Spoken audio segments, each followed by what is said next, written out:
नमस्कार, आप देख रहे हैं विमर्श न्यूज। मैं हूं आकाश आपके साथ। झारखंड में स्पष्ट बहुमत से सरकार बनी रहेगी। झारखंड में चुनाव प्रचार थम गया। बुधवार को मतदान होगा। रक्षात्मक आक्रामकता भाजपा के खिलाफ गई। राजनीतिक दल जो तय नहीं कर पाए मतदान कर रहे हैं। आदिवासियों के वोट का स्पष्ट संकेत। ऑब्जर्वर राजनीतिक दलों के रुझान को देखकर दुविधा में हैं, परंतु झारखंड की बहुसंख्यक जनता के लिए चुनाव एक सुनहरा अवसर है। जिन दलों ने विभाजनकारी नारे दिए हैं, उनकी वजह से मतदाताओं में वह भावना पैदा हो रही है जिससे झारखंड राज्य का निर्माण हुआ था। कुर्मी आबादी झारखंड की दूसरे नंबर की आबादी है। कुर्माई भाषा और कुर्मी पहचान को लेकर पिछले 1.5 वर्ष से झारखंड और पश्चिम बंगाल में जिस तरह का उभार देखा गया था, उस वजह से झारखंड के समीकरण बदले हैं। कुर्मी जातीय समूह को बीजेपी पूरा अपने साथ नहीं ले पाई। इसकी मुख्य वजह है कि उनके बीच से युवा नेतृत्व उभरा और JLKM नाम से नए चुनावी मोर्चा बन गया। झारखंड में त्रिशंकु विधानसभा का संकेत मानकर पर्यवेक्षक चुनाव के प्रति शंका रख रहे हैं।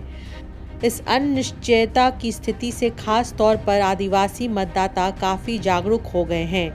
2019 के विधानसभा चुनाव में जिस तरह जनता ने मतदान करके एक पक्ष को स्पष्ट जीत दिलाई थी, उसी तरह अभी भी जनता के बीच से उभार बना हुआ है। आदिवासी मतदाता इस सरकार के जारी रखने के प्रति काफी संवेदनशील और रुचिशील हैं। अभी झामुमो को ये कहना पड़ रहा है कि जिस झारखंड आयोग को कारगर करके बीजेपी विस्थापन के भय को दूर करने का भरोसा दिला रही है, इसके लिए झामुमो सरकार ने तो पहले से ही शुरुआत कर दी है। हम लोग कानून बनाया कि 70% यहाँ के स्थानीय लोग, कोई भी फैक्ट्री होगा उसमें पहले लोगों को गिना जाएगा, उसके बाद ही फैक्ट्री का धुआं निकलेगा, नहीं तो उसमें ताला लगाया जाएगा। अभी तो कानून बनाए हैं, अभी बोलता है लोग विस्थापन आयोग बनाएंगे। वो लोग आएगा तब न बनाएगा। हम लोग तो बना लिया है, उसको खाली अमल में लाने के लिए फिर से सरकार बनाना है। झामुमो ने कहा है कि घर के बगैर रहने वाले परिवारों के साथ में ही आम महिलाओं के लिए सरकार ने पहले से ही लोगों के बीच पहुंचकर भरोसा दिलाया है। मैया सम्मान योजना में शामिल लाखों खातों में प्रति महीने रुपये 1000 देना शुरू कर दिया गया है। अब दिसंबर महीने में इसकी तीसरी किस्त 2500 रुपया दी जाएगी। इस आश्वासन ने भी आकर्षण पैदा किया है। हमने मुख्यमंत्री मैया सम्मान योजना लाया है और आज उसके तहत कई महीनों से हर महिला के खाता में 1000 रुपये जा रहा है। महिलाएं बताएं, 1000 रुपये जा रहा है कि नहीं जा रहा है?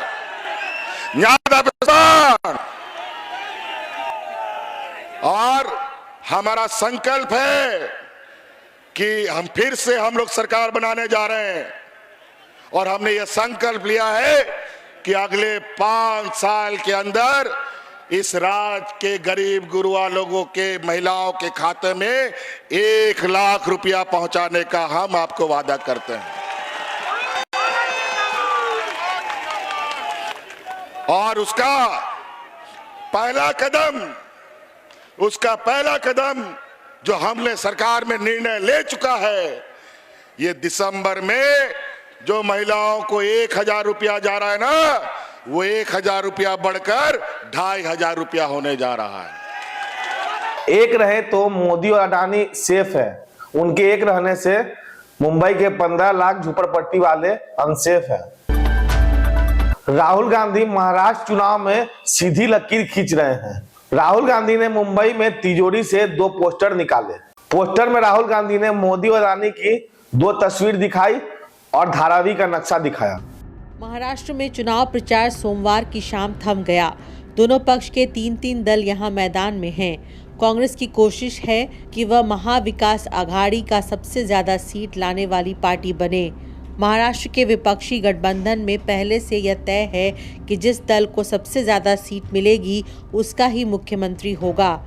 कांग्रेस के बाद एनसीपी और इसके ठीक बाद शिवसेना उद्धव ठाकरे ग्रुप का स्थान है। दूसरी तरफ एनडीए के 3 घटक में बड़ा भाई बन करके बीजेपी सबसे ऊपर है। दूसरे स्थान पर शिंदे के नेतृत्व वाली शिवसेना है। तीसरे स्थान पर हैं अजीत पवार की एनसीपी। राहुल गांधी ने चुनाव अभियान को कांग्रेस और इंडिया गठबंधन के पक्ष में निर्णायक बनाने में कोई कोर कसर नहीं छोड़ी है।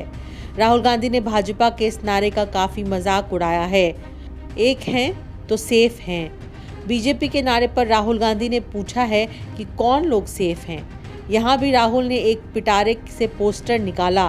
नरेंद्र मोदी और गौतम अडानी एक पोस्ट पर दिखाए गए। एक दूसरे की तरफ देखते हुए फोटो पोज में गौतम अडानी और नरेंद्र मोदी दिखलाए गए हैं। इशारा किया गया है कि यही लोग आपस में मिलकर सेफ हैं और ये लोग मिलकर धारावी झोपड़ बस्ती के 1.5 लाख आबादी उजाड़ दिए जाने का खतरा बनकर एक हैं। जानते हैं कि एशिया की सबसे बड़ी झोपड़पट्टी को बहुमंजिला इमारत में बदलकर फिर से इन्हें बसाने के लिए अडानी समूह को बहुत बड़ा प्रोजेक्ट दिया गया है।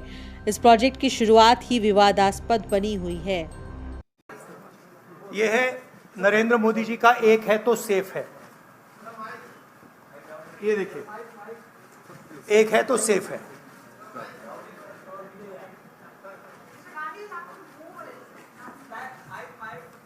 ओ हैवी।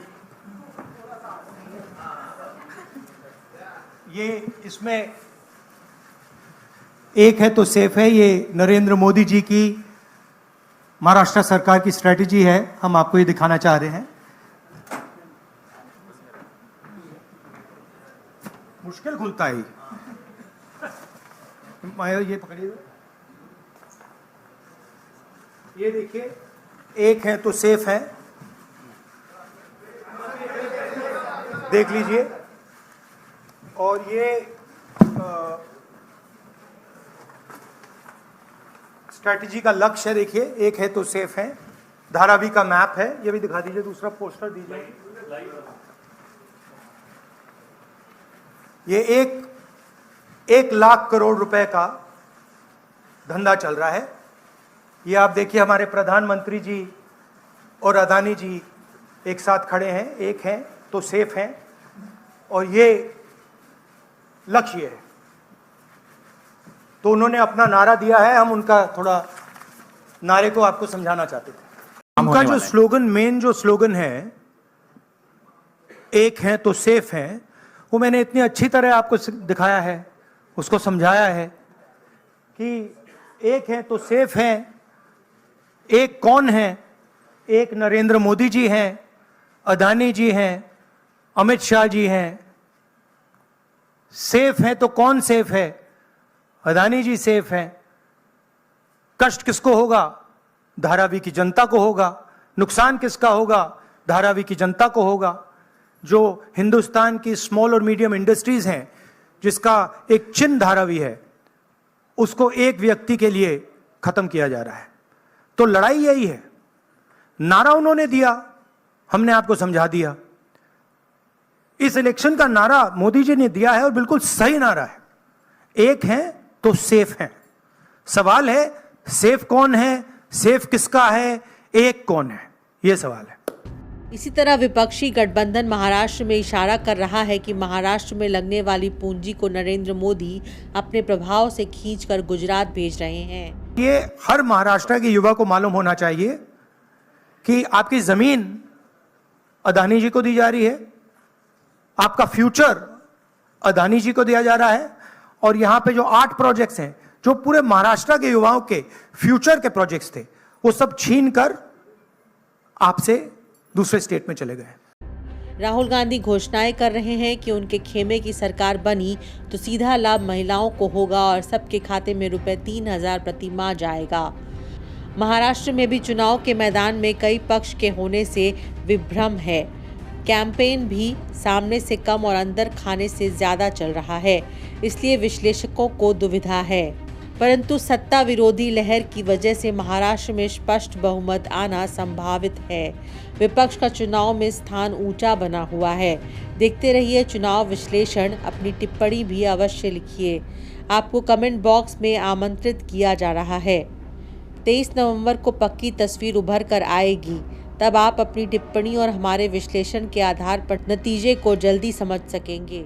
तो ये थी अब तक की खबरें। अगर आपने हमारे चैनल को सब्सक्राइब नहीं किया तो जल्द जाकर सब्सक्राइब करें तथा बेल आइकन दबाएं ताकि आपको हर पल का नोटिफिकेशन मिले। अगर आपको हमारा न्यूज अच्छा लगे तो कमेंट सेक्शन में जरूर कमेंट करें। फेसबुक पे देख रहे हैं तो लाइक करें, फॉलो करें। तब तक के लिए मैं आकाश, विमर्श न्यूज के लिए धन्यवाद।